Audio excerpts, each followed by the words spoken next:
हमारे देश में तकनीकी शिक्षा की शुरुआत हुई है। अभी छोटी सी शुरुआत है।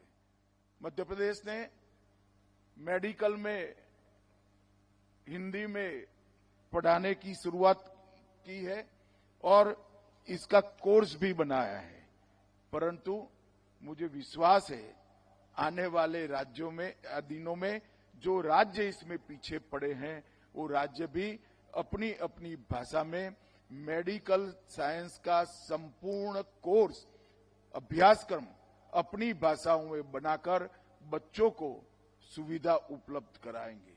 मैं आज इस स्तर पर अपील भी करना चाहता हूं सभी राज्यों को कि इंजीनियरिंग और मेडिकल की पढ़ाई अपने राज्य की भाषा में हो, इसके लिए शासन ने जल्दी से जल्दी प्रबंध करना चाहिए।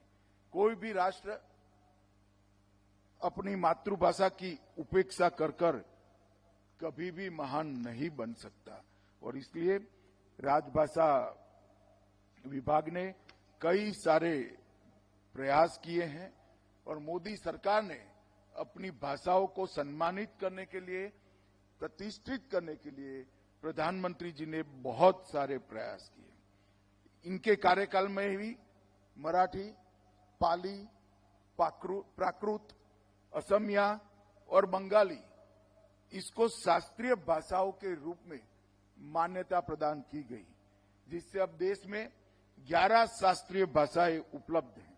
संस्कृत, तमिल, तेलुगु, कन्नड़, मलयालम, उड़िया, मराठी, पाली, प्राकृत, असमिया और बंगाली।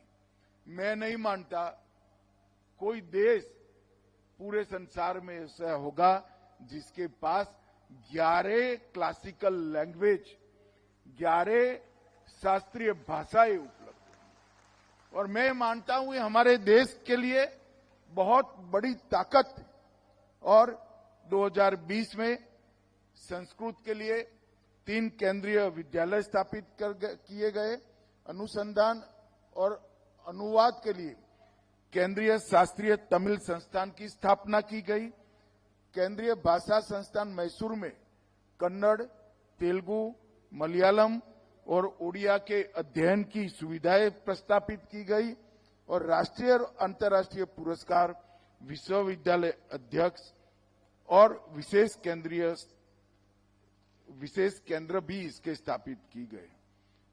हमने संसदीय राजभाषा समिति ने पिछले 4 वर्षों के अंदर 3 खंड प्रकाशित किए हैं। कोरोना के कालखंड के बावजूद 6 साल में 3 खंड प्रकाशित किए हैं। 2014 तक 9 खंड प्रकाशित हुए थे और अब 19 के बाद ही 3 खंड प्रकाशित किए गए हैं। मैं मानता हूं कि भर्तृहरि जी के लिए भी बहुत जोरदार तालियां बनती है, क्योंकि उनके नेतृत्व में ही ये काम हुआ है। कोविड के दौरान केंद्रीय हिंदी प्रशिक्षण संस्थान और केंद्रीय अनुवाद ब्यूरो द्वारा ई प्रशिक्षण के माध्यम से हिंदी भाषा, हिंदी टंकन, हिंदी अंशुलिपि और हिंदी अनुवाद में प्रशिक्षण का प्रारंभ हुआ। और ये प्रशिक्षण शुरू तो कोविड के कारण हुआ था, मगर हम इसको चालू रखने का निर्णय किया है और आगे पर हम इसको नियमित हमारे कामकाज का हिस्सा बनाएंगे। मोदी जी 2020 में नई शिक्षा नीति लेकर आए। किसी भी राष्ट्र के लिए शिक्षा नीति आने वाले 50 साल तक राष्ट्र किस रास्ते पर आगे बढ़ेगा इसकी परिचायक होती है। और आजादी के बाद जितनी भी राष्ट्रीय शिक्षा नीति घोषित की गई, सब में विवाद हुआ। एक ही राष्ट्रीय शिक्षा नीति ऐसी है जिस पर कोई विवाद नहीं हुआ, वो राष्ट्रीय शिक्षा नीति 2020। और राष्ट्रीय शिक्षा नीति 2020 में कक्षा 5, संभव हो तो कक्षा 8 तक मातृभाषा और स्थानीय भाषा पढ़ाने पर बल दिया गया है।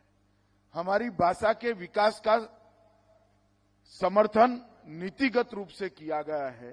22 राज्यों और केंद्र शासित प्रदेशों में 104 प्राथमिक कक्षा की पुस्तकें भी शुरू की गई। भारतीय सांकेतिक भाषा कक्षा 1 से 12 तक के लिए अनुवादित शिक्षण सामग्री और पुस्तकें उपलब्ध करा दिए गए हैं।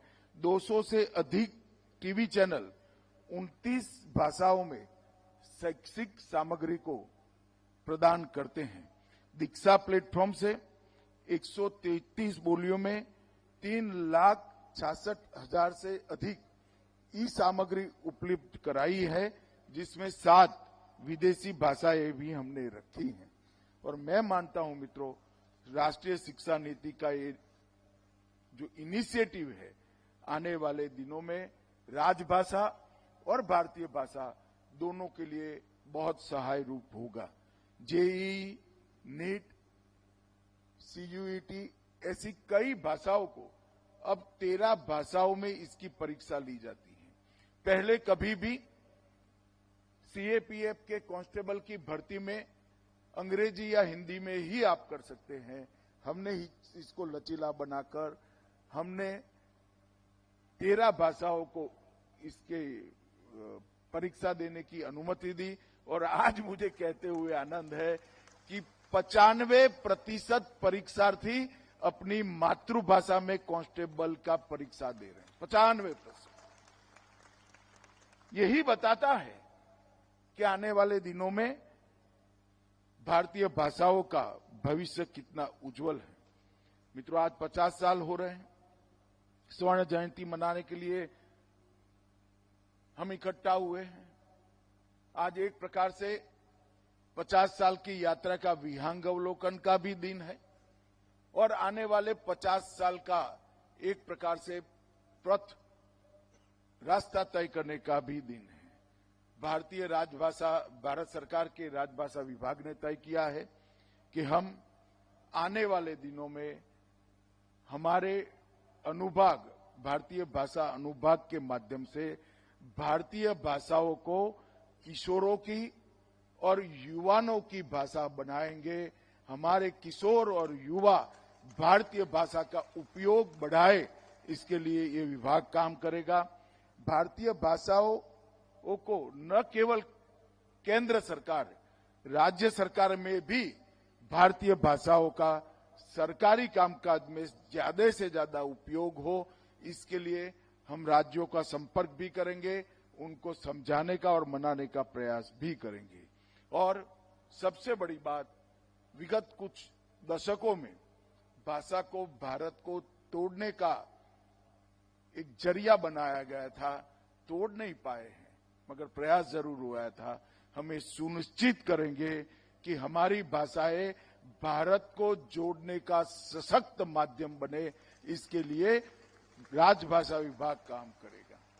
मुझे विश्वास है मोदी जी के नेतृत्व में जो नींव डल रही है, वो नींव 2047 में एक महान भारत की रचना करेगी और महान भारत की रचना के मार्ग में हमारी भारतीय भाषाओं को उन्नत बनाएंगे, समृद्ध बनाएंगे, इसकी उपयोगिता बढ़ाएंगे और भाषाओं के माध्यम से हमारा समाज जीवन का आत्मगौरव पुनः प्रस्थापित कर हम महान भारत की रचना की दिशा में अग्रसर होंगे, इसका मुझे विश्वास है। आज इस सभागार में ढेर सारे विद्वान आए हैं, ढेर सारे हिंदी प्रेमी भी आए हैं, वो सभी को मनपूर्वक प्रणाम कर मेरी बात को समाप्त करता हूं। वंदे मातरम। बहुत बहुत आभार माननीय केंद्रीय गृह एवं सहकारिता मंत्री श्री अमित शाह जी का, उनके इस प्रेरक संबोधन के लिए। राजभाषा विभाग की सहायक निदेशक भावना सक्सेना जी से मैं निवेदन करूंगा कि वे विधिवत धन्यवाद ज्ञापन के लिए पधारें। परम आदरणीय केंद्रीय गृह एवं सहकारिता मंत्री जी का हृदय की गहराइयों से आभार। आज लोकार्पित कॉफी टेबल पुस्तक की प्रेरणा माननीय आप ही हैं। संगठनात् पूर्णताम चरेवेति चरेवेति, संगठन से पूर्णता की ओर चलते रहो चलते रहो। आपके प्रेरक उद्बोधन ने इस पल को स्मृति के शिला पर अंकित कर दिया है। साथियों, आप सभी की करतल ध्वनि के साथ माननीय गृह मंत्री जी का अभिनंदन चाहूंगी।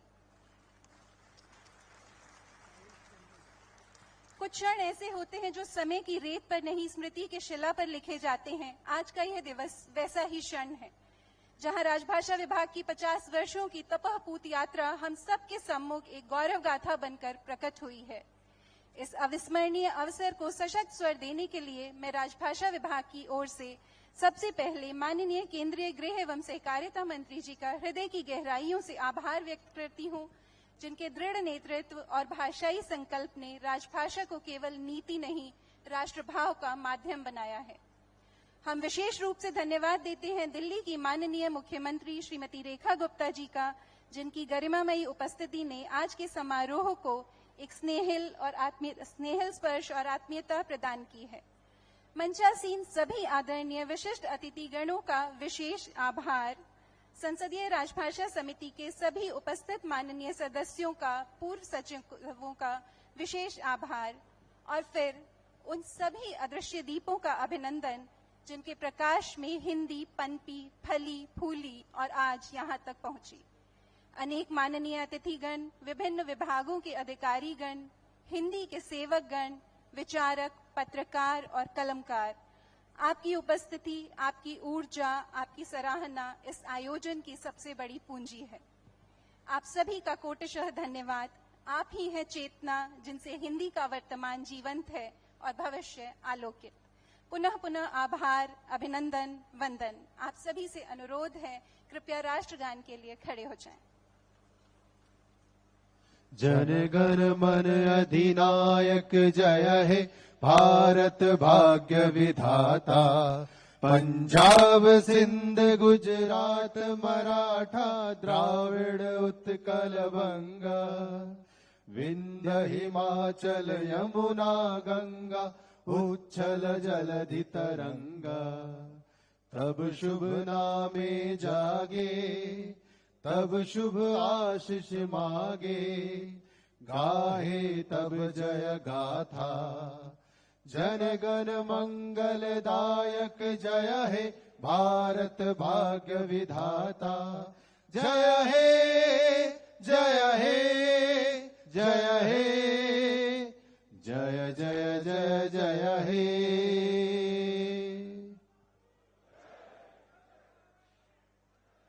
देवियों सज्जनों, राजभाषा विभाग स्वर्ण जयंती समारोह का उद्घाटन सत्र यहां विराम लेता है। कार्यक्रम पूरे दिन चलेंगे, लेकिन एक बार करतल ध्वनि के साथ आइए आभार व्यक्त करें इस देश के यशस्वी गृह एवं सहकारिता मंत्री माननीय श्री अमित शाह जी का, जिनका स्नेह, जिनका सानिध्य, जिनका नेतृत्व और जिनका विजन हम सब